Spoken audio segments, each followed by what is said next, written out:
Actes des Apôtres, chapitres 17 et 18. Ils traversèrent Amphipolis et Apollonie et gagnèrent Thessalonique où les Juifs avaient une synagogue. Selon son habitude, Paul s'y rendit et pendant 3 shabbats, il y prit la parole en se basant sur les Écritures. Il leur expliquait et leur démontrait que d'après elles, le Christ devait souffrir et mourir, puis ressusciter. Or, conclut-il, le Christ n'est autre que ce Jésus, que je vous annonce et au nom de qui je vous parle. Quelques Juifs se laissèrent convaincre et se joignirent à Paul et à Silas, ainsi qu'un grand nombre de Grecs convertis au judaïsme et beaucoup de femmes de la haute société. Mais les autres Juifs furent saisis de jalousie. Ils s'en allèrent recruter quelques truands et de la pègre et des vagabonds qui traînaient dans les rues, et ils provoquèrent les attroupements dans la ville. Bientôt, tout Thessalonique fut en effervescence. On assiégea la maison de Jason, où habitaient Paul et Silas, pour les traduire devant l'assemblée du peuple. Comme les 2 missionnaires restaient introuvables, on amena Jason et quelques chrétiens qui se trouvaient chez lui pour les traîner devant les autorités de la ville en criant « Ces individus sont des révolutionnaires qui ont mis le monde entier sans dessus-dessous. Voilà qu'ils sont venus jusqu'ici et c'est Jason qui les a reçus chez lui.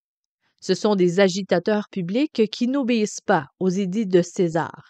Il défie son autorité puisqu'il prétend qu'il y a un autre roi, un certain Jésus. » Ces accusations impressionnèrent la foule. Les autorités de la ville s'inquiétèrent et ne relâchèrent Jason et les chrétiens qu'après avoir exigé d'eux une caution. Dès qu'il fit nuit, les frères se hâtèrent de faire partir Paul et Silas en direction de Bérée. À peine arrivés, ils se rendirent à la synagogue des Juifs. Ils y trouvèrent des gens à l'esprit plus ouvert que les Juifs de Thessalonique et qui leur témoignèrent de meilleurs sentiments. Ils accueillirent le message de l'Évangile avec beaucoup d'empressement et chaque jour, ils étudiaient les Écritures pour vérifier si ce que l'on disait était conforme à ce qui était écrit. Aussi, beaucoup d'entre eux devinrent croyants. Un bon nombre de Grecs parmi les gens influents de la ville, tant hommes que femmes, acceptèrent également la foi. Mais dès que les Juifs de Thessalonique apprirent que Paul annonçait aussi la parole de Dieu à Bérée, ils vinrent semer là aussi l'agitation et le trouble parmi la population. Devant ce soulèvement, sans tarder, les frères firent partir Paul. Ils le conduisirent en direction de la côte pour lui faire prendre la mer, ainsi de suite. Silas et Timothée restèrent à Bérée. Mais les frères chargés d'escorter Paul l'amenèrent jusqu'à Athènes. L'apôtre leur demanda d'inviter Silas et Timothée à venir le rejoindre au plus tôt, puis les laissa repartir. Pendant que Paul attendait ses compagnons à Athènes, il fut bouleversé jusqu'au fond de l'âme en voyant à quel point cette ville était remplie d'idoles. L'indignation s'empara de son cœur. Il saisit l'occasion d'en parler à la synagogue avec les Juifs et les autres gens convertis au judaïsme. De plus, il en discutait chaque jour sur la place publique avec les premiers venus qu'il rencontrait. Il tomba, entre autres, sur des philosophes épicuriens, des stoïciens, qui l'entreprirent et engagèrent une discussion assez serrée avec lui. Qu'est-ce que ce radoteur peut bien vouloir dire avec ses sornettes, s'exclama les uns. Il a l'air de faire de la propagande pour une nouvelle divinité importée de l'étranger, affirmaient d'autres, car ils l'avaient entendu parler de Jésus et de la résurrection. Alors, ils décidèrent de l'amener à l'Aréopage, devant le conseil de la cité, pour lui demander des explications. Pourrions-nous savoir au juste en quoi consiste ce nouvel enseignement que tu propages? Tu parles de choses étranges qui nous paraissent originales. Nous voudrions bien savoir ce que tout cela signifie et de quoi il s'agit. Il faut que tous les Athéniens, tant les habitants que les étrangers domiciliés dans la ville, passaient le plus clair de leur temps à glaner ou à colporter les dernières nouvelles. Paul, debout au centre de l'Aréopage, commença. « Citoyens d'Athènes, j'ai pu constater de mes propres yeux que vous êtes, à tout égard, très soucieux d'honorer les divinités. Vous êtes certainement les plus religieux des hommes. En effet, en parcourant les rues de votre ville et en examinant vos monuments sacrés, j'ai découvert entre autres un autel portant comme inscription à un Dieu inconnu. Eh bien, précisément, ce Dieu que vous révérez ainsi sans le connaître, moi, je viens vous l'annoncer. C'est le Dieu qui a créé l'univers et de toute la multitude d'êtres qui le peuplent. Il est le Seigneur, maître du ciel et de la terre. Il n'habite donc pas dans les temples bâtis de main d'homme. Rien ne lui manque, il n'a donc pas besoin de se faire servir par les hommes. Au contraire, c'est lui qui donne à tous les êtres la vie, l'air qu'ils respirent et tout le reste. À partir d'un seul homme, il a créé tout le genre humain. Il lui a donné en partage toute la surface de la terre, en fixant à chaque peuple la durée de son existence et l'étendue de son domaine. Par tout cela, il invitait les hommes à le chercher. Il voulait qu'ils s'efforcent de le découvrir, comme à tâtons, et qu'ils essaient d'entrer en contact avec lui. Car en réalité, il n'est pas loin de chacun de nous. En effet, c'est en lui que nous vivons, que nous agissons, que nous existons. C'est bien ce que certains de vos poètes ont reconnu. Nous aussi, nous sommes des descendants divins, de descendance divine. Si donc nous sommes, entre guillemets, de descendance divine, comment pouvons-nous imaginer que la divinité puisse se représenter par des statues en or, en argent ou en pierre, sculptées par les mains d'un artiste au gré de son imagination? Mais Dieu, dans sa bonté, ferme les yeux sur ces temps d'ignorance où les hommes ne savaient rien de lui. Aujourd'hui, par contre, il fait annoncer à tous les hommes en tout lieu qu'ils doivent changer. Il a en effet déjà fixé un jour où il jugera le monde entier en toute justice. Il a désigné comme juge suprême un homme qu'il a lui-même accrédité. En effet, il a donné à tous une raison péremptoire de croire en lui, car il l'a ressuscité d'entre les morts. Et lorsqu'ils entendirent parler de résurrection des morts, les uns commencèrent à ricaner et d'autres lui dirent: Nous t'écouterons là-dessus une autre fois. C'est ainsi que Paul se retira de leur assemblée. Cependant, quelques auditeurs le suivirent et devinrent croyants. Par exemple, Dénice, un membre du conseil principal, Damaris, une femme de haute société, et d'autres avec eux. Après cela, Paul partit d'Athènes et se rendit à Corinthe, chapitre 18. Il y fit la connaissance d'un Juif nommé Achillas, originaire du Pont.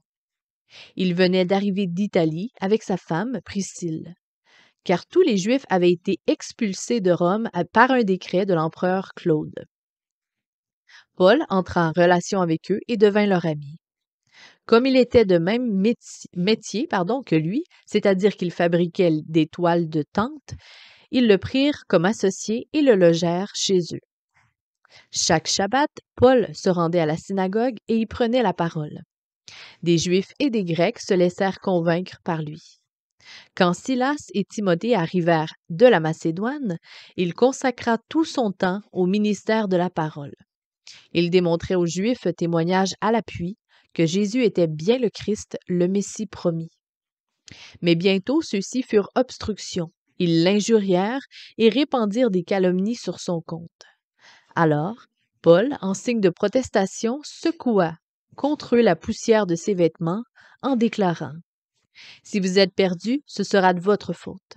J'en suis pas responsable. À partir de maintenant, je me tourne en toute bonne conscience vers les non-juifs. » En quittant la salle, il entra chez un nommé Titus Justus, un homme converti au judaïsme dont la maison se trouvait juste à côté de la synagogue. D'ailleurs, Crispus, le président de la synagogue, accepta de croire au Seigneur avec toute sa famille. Beaucoup de Corinthiens qui avaient entendu Paul devinrent aussi croyants et se firent baptiser.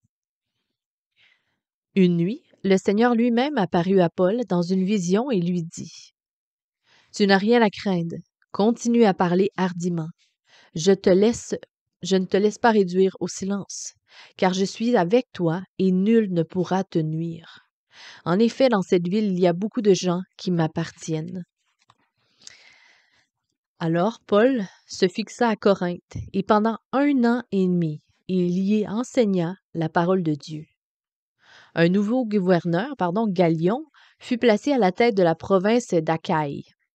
Aussitôt les Juifs, tous ensemble, vinrent se saisir de Paul et l'entraînèrent devant le tribunal du gouverneur. Ils portèrent plainte contre lui en ces termes. Cet homme cherche à persuader les gens de suivre et d'adorer Dieu d'une façon contraire à la loi. Paul se préparait à répondre quand Galion lui-même dit aux Juifs: « Écoutez-moi, ô Juifs, s'il s'agissait d'un délit, d'un crime ou de quelque autre méfait punissable, j'accueillerais bien entendu votre plainte et je prendrais le temps de l'examiner comme il convient. Mais comme il s'agit de discussions sur des questions doctrinales, des textes religieux et des formules de votre loi particulière, cela vous regarde.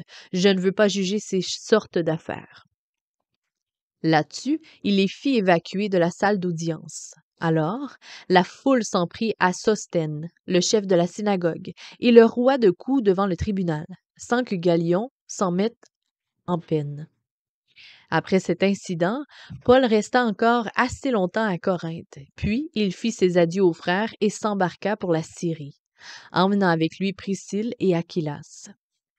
Avant de quitter le port de Cenchréa, Paul se fit raser la tête en accomplissement d'un vœu. On débarqua à Éphèse, où Paul laissa ses compagnons. Il profita de l'escale pour se rendre à la synagogue et s'entretenir avec les Juifs de la ville. On le pria de prolonger son séjour, mais il n'avait pas l'intention de s'attarder là. Il les quitta en leur promettant: « Je reviendrai à Éphèse pour vous voir une autre fois, s'il plaît à Dieu. » Il repartit donc d'Éphèse et fit route jusqu'à Césarée. De là, il monta à Jérusalem pour saluer l'Église, puis il redescendit à Antioche, où il passa quelque temps. Bientôt, il se remit en route et parcourut systématiquement les villes de la Galatie, de la Phrygie, pour encourager tous les disciples et affermir leur foi. C'est vers cette époque qu'Apollos, un Juif originaire d'Alexandrie, vint à Éphèse. C'était un homme très éloquent, connaissant à fond les Écritures. Il s'était informé sur la doctrine chrétienne et se mit à parler avec enthousiasme de Jésus. Il enseignait avec exactitude ce qui le concernait, bien qu'il avait seulement connu le baptême de Jean-Baptiste. Un jour, avec beaucoup de courage et d'assurance, il prit la parole dans la synagogue. Priscille et Aquilas, qui l'avaient entendu, l'invitèrent chez eux et lui expliquèrent encore plus exactement la voie de Dieu. Comme il avait l'intention de se rendre en Achaïe, les frères l'y encouragèrent vivement et lui remirent, pour les chrétiens de Corinthe, une lettre de recommandation dans laquelle il leur demandait de lui faire bon accueil. Dès son arrivée là-bas, il rendit, par la grâce de Dieu, le grand service aux croyants. Avec beaucoup de zèle et d'à-propos, il réfutait publiquement les arguments des Juifs, démontrant avec les Écritures que Jésus était le Christ, le Messie promis.